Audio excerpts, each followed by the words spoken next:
toi, mon âme. Gloire à Dieu.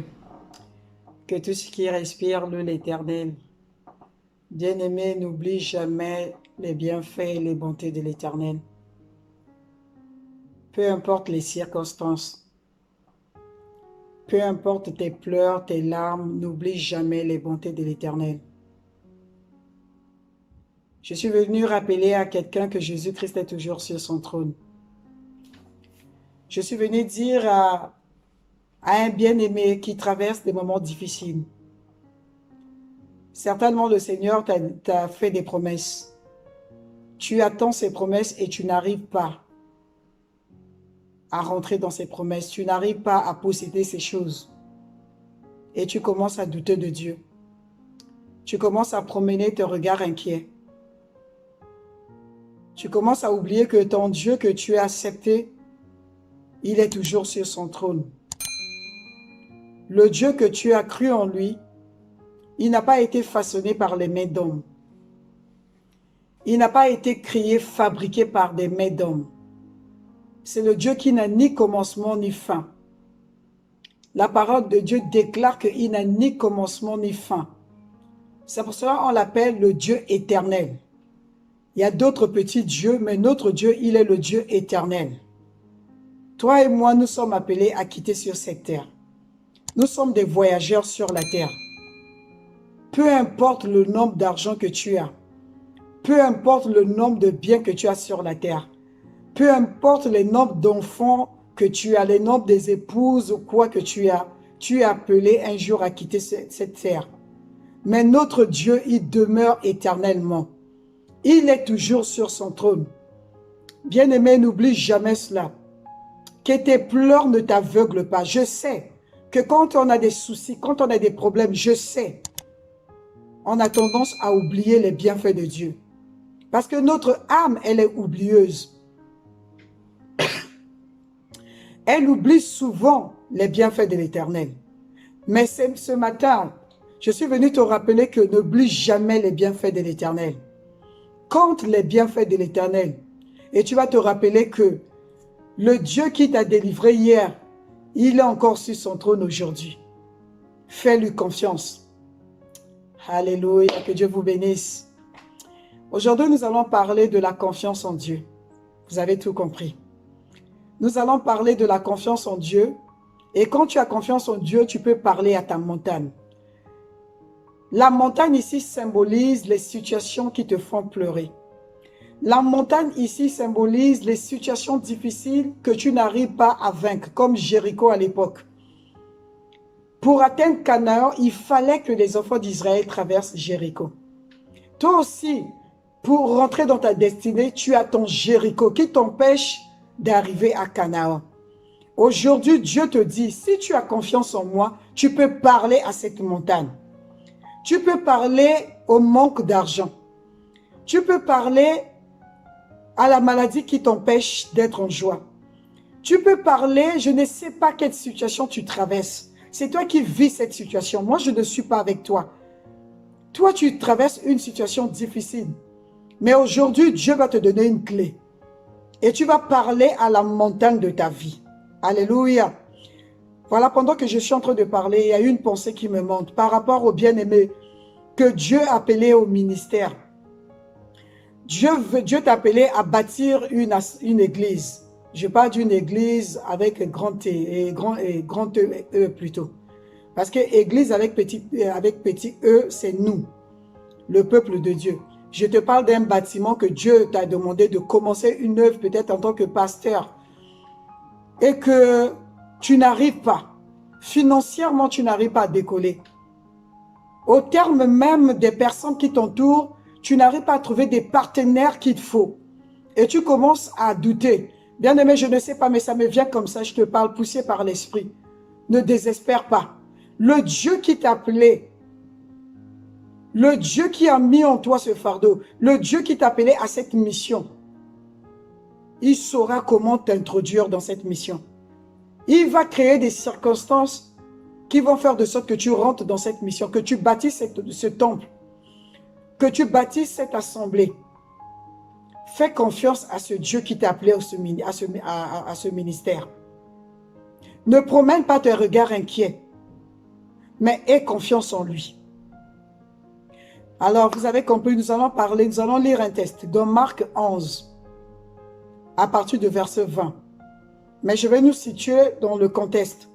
On nous parle de notre Seigneur Jésus qui quitte Béthanie. Il était accompagné de ses disciples. Et il va avoir faim. Comme quand il était sur la terre, il était humain, comme toi et moi, donc il avait faim. Il avait les mêmes besoins que toi et moi. Quand il faisait froid, il avait froid, parce qu'il était humain. Il va avoir faim dans cette histoire. Et il voit de loin un figuier. Il aperçoit de loin un figuier, comme dit la parole. Il s'approche de ce figuier, il se rend compte que le figuier n'avait pas de fruits. Il va maudire ce figuier. Et la suite, c'est ce que nous allons lire dans Marc 11 à partir du verset 20. Bien-aimé, vraiment, excusez-moi pour la qualité de l'image, parce que là, le soleil me fait un peu... Voilà. Bref, donc vraiment désolé pour la qualité de l'image quand vous allez regarder la vidéo. Au verset 20, la Bible dit, « Le lendemain matin, en passant, les disciples virent le figuier.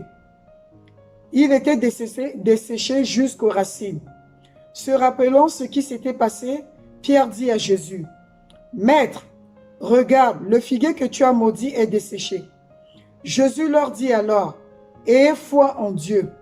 Je vous le dis en vérité, si quelqu'un dit à cette montagne, « Retire-toi de là et jette-toi dans la mer. » Et s'il ne doute pas dans son cœur, mais croit ce qu'il dit, il verra la chose arriver. C'est pourquoi je vous le dis, tout ce que vous demandez en priant, croyons que vous l'avez reçu et cela vous sera accordé. Je reviens au verset 22. Le Seigneur Jésus va dire aux disciples, « Ayez foi en Dieu. » En d'autres termes, le Seigneur Jésus dit à ses disciples, « Ayez confiance en moi. » Quand tu as confiance en quelqu'un, c'est que tu crois en ses capacités de résoudre tes problèmes. Tu crois à sa grandeur. Tu crois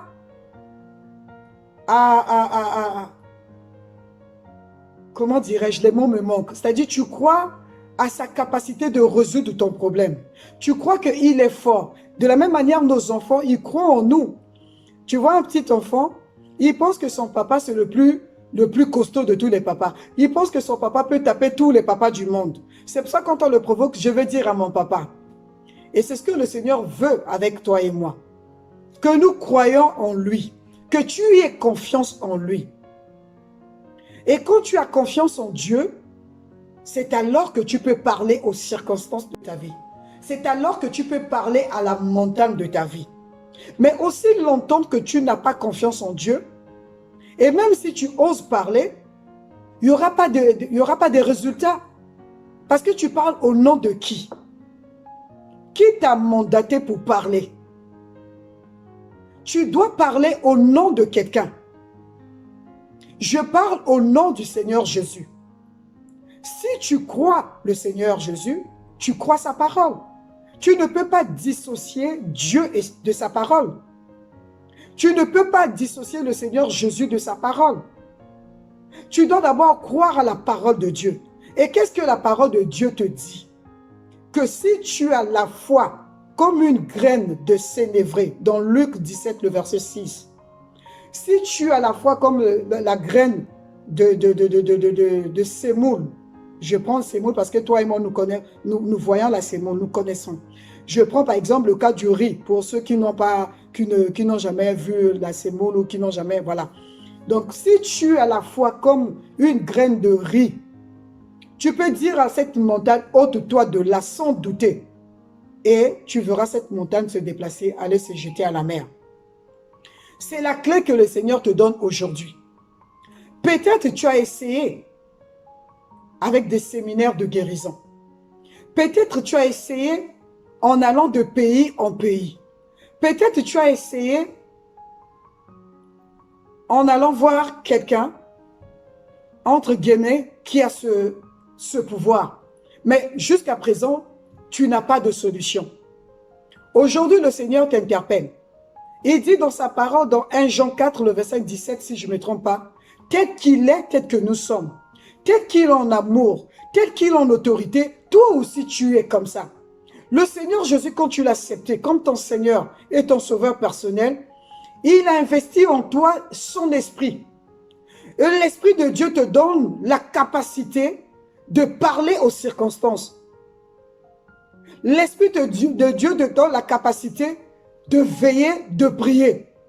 C'est cet esprit en toi qui te dit tu peux parler aux circonstances de ta vie.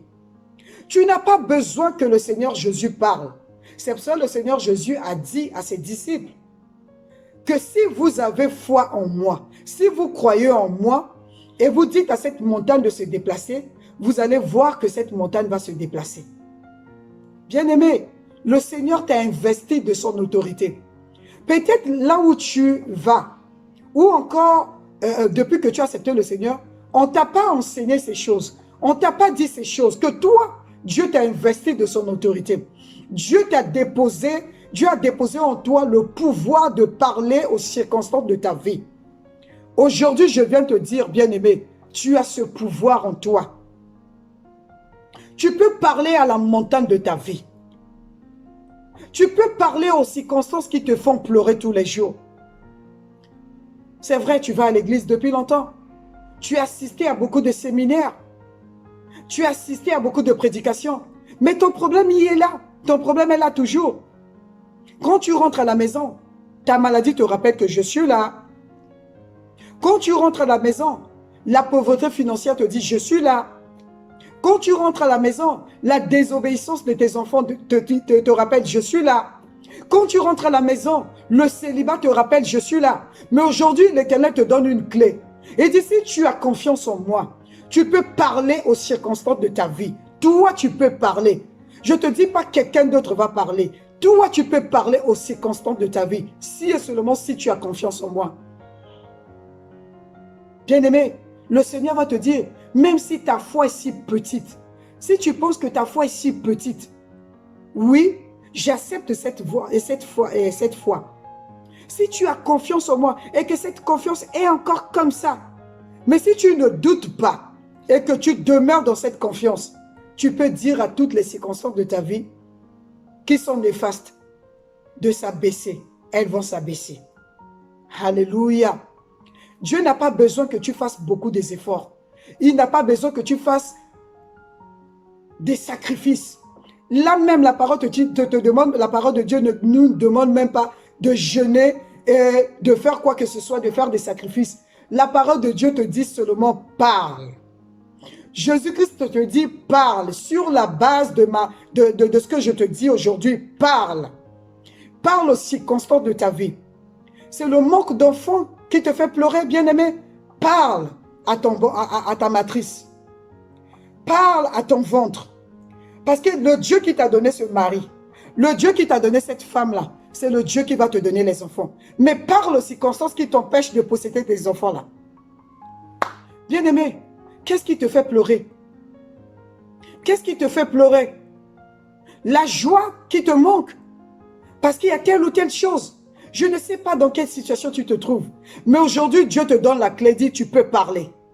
Tu as cru en moi, alors tu peux parler. Le fait de croire en moi, je te donne le pouvoir maintenant de parler aux circonstances. Et ce qui sortira de ta bouche, ça sera poussé par mon esprit. Alléluia. Dieu va valider ta parole. Parce que ta parole que tu vas utiliser, c'est le Saint-Esprit qui va te pousser à parler. Et comme Dieu honore le Saint-Esprit, il va honorer ta parole. Et les circonstances de ta vie vont tomber. Bien-aimé, ne promène pas les regards inquiets. Ne sois pas là comme si tu étais orphelin. Jésus-Christ est toujours sur son trône. Il n'a pas changé.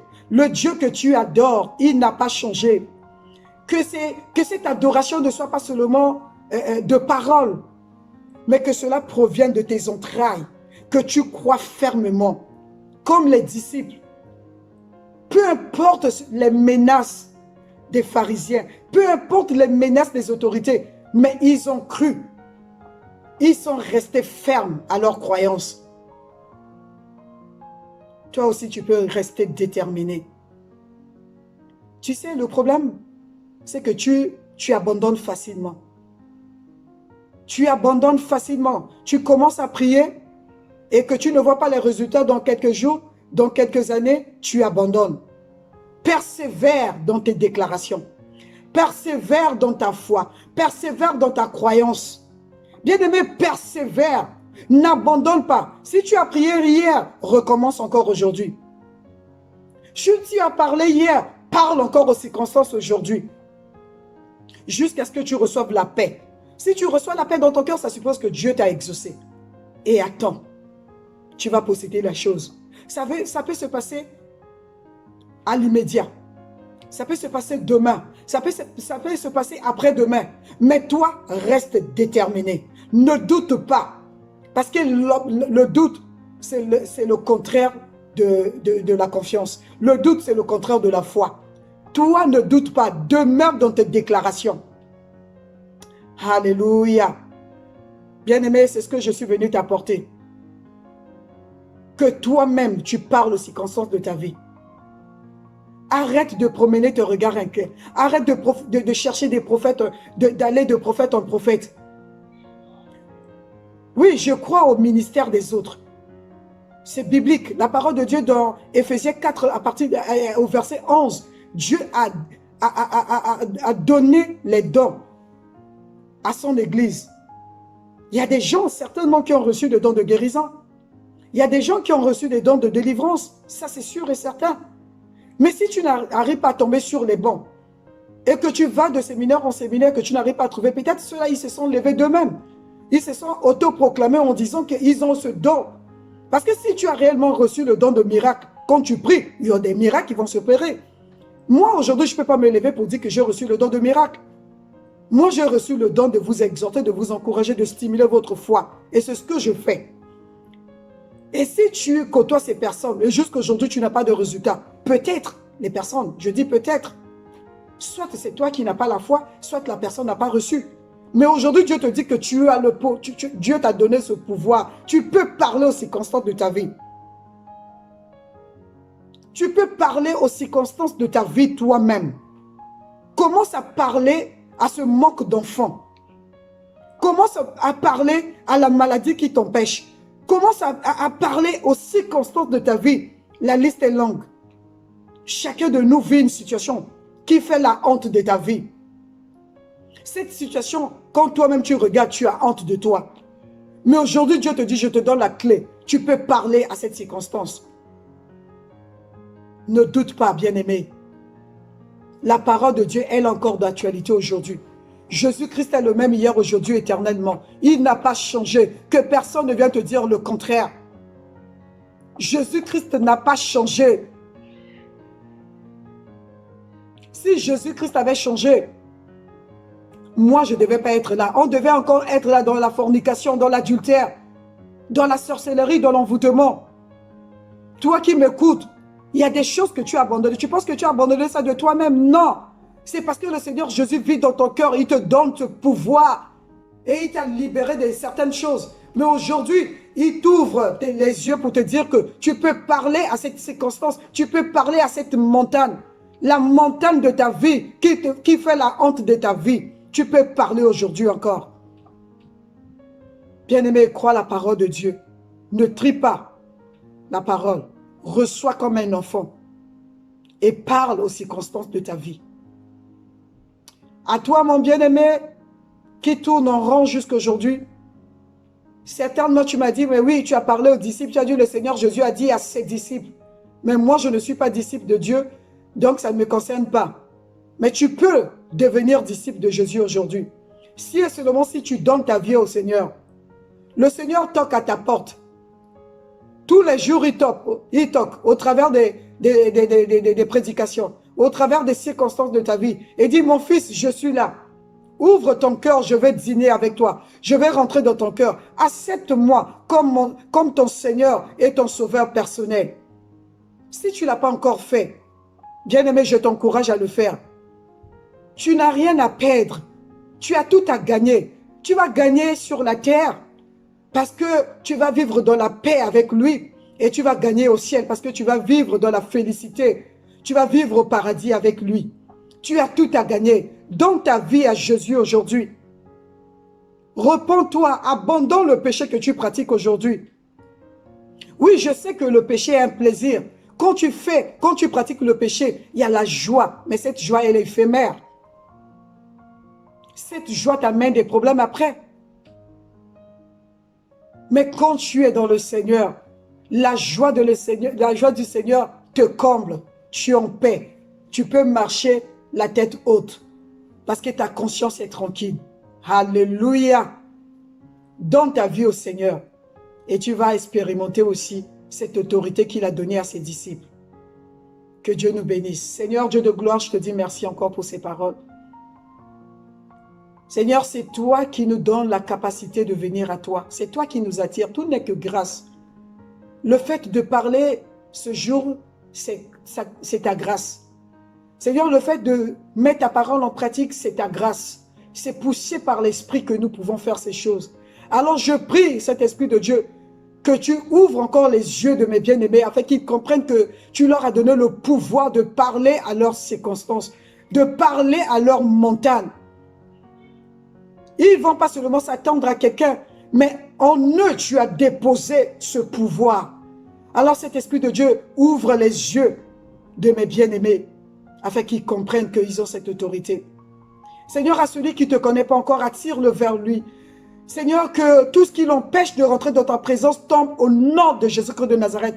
Seigneur, si ce sont des liens intergénérationnels, je viens les briser au nom de Jésus-Christ de Nazareth.